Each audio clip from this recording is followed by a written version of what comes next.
10 से किसी का भी कम नहीं, 10 से कम रहेगा तो चूड़िया नहीं समझ में आएगा, ठीक ना। तो ये 10 से जब स्टार्ट करते हैं तो कुछ चूड़िया समझ में आ जाती है, एक चूड़ी यहाँ इतना पड़ जाएगा, 3-4 लगभग पड़ जाएगा, ठीक ना। इसके बाद ज़्यादा मांगती है तो फिर उसी आधार पर।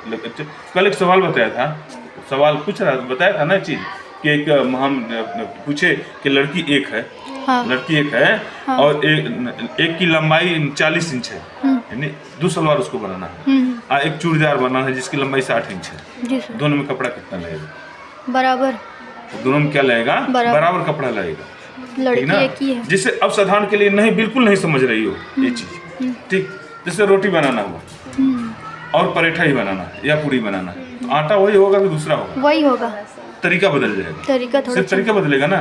तो इसी से ध्यान देना है कि सिर्फ लड़की एक ही है और 2 चीज बनाना है, एक की लंबाई 60 देना है, एक की लंबाई 40 देना है, ठीक। तो इसमें क्या करेंगे, हम तरीका बदल देंगे। जी सर।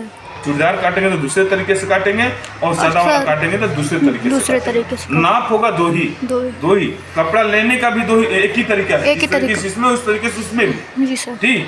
लेकिन काटने का तरीका बदल जाता है। अब तो समझ में आया होगा जनरली कि नहीं? समझ में आ गया? जी सर, समझ गए। प्रतिभा बोलो हैं। अब यहाँ से जैसे अब मान लो जैसे कि यहाँ से अब इसमें कहाँ पूछ रही थी सर, ये कितनी लंबाई है? यहाँ यही चीज तो बोले हैं कि मोहरी जिसे हम लिखवा देंगे इसको, फिलहाल मतलब कि कंठ से नहीं है इसको, कैसे उस दिन भूल गया था, उसी तरह दिमाग